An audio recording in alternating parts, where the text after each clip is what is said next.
My name is Pedro Flores. I'm 23 years old. And I was born in Caracas, Venezuela. My parents migrated to the US when I was just a little baby. I know it had to have been my dad's crazy idea to come to a completely new place where you don't even speak the language and basically start from nothing. You really have to have a long-term vision to do something like that. So I definitely think I got that from my dad. When I was little, I was mostly interested in reading books about science and technology.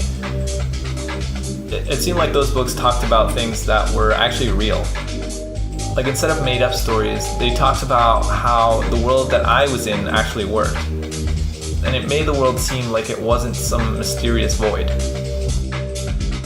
I think that's something that really impacted me when I was little.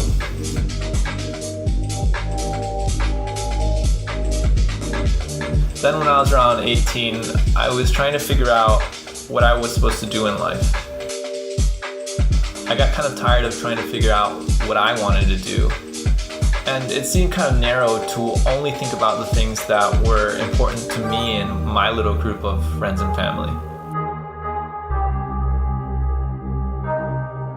I wanted to understand what things should be done, regardless of what was important to me.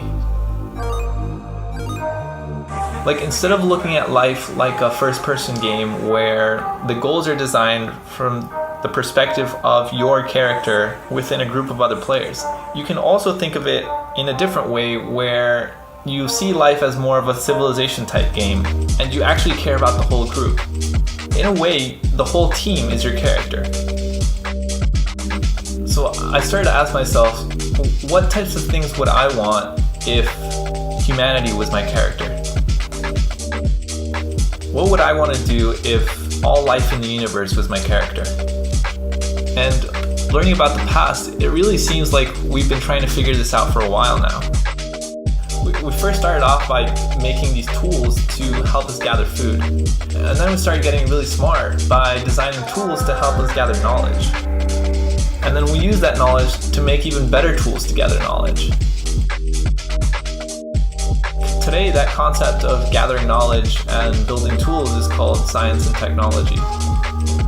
And so those two things that I was interested in when I was little were the fundamental tools for answering this question that I had later of what should I do?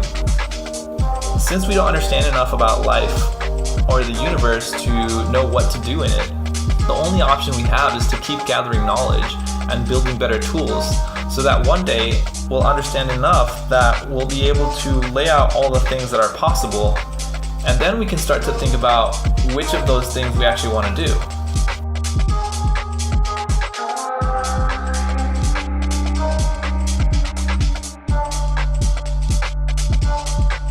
I think that's a pretty optimistic way of looking at our situation.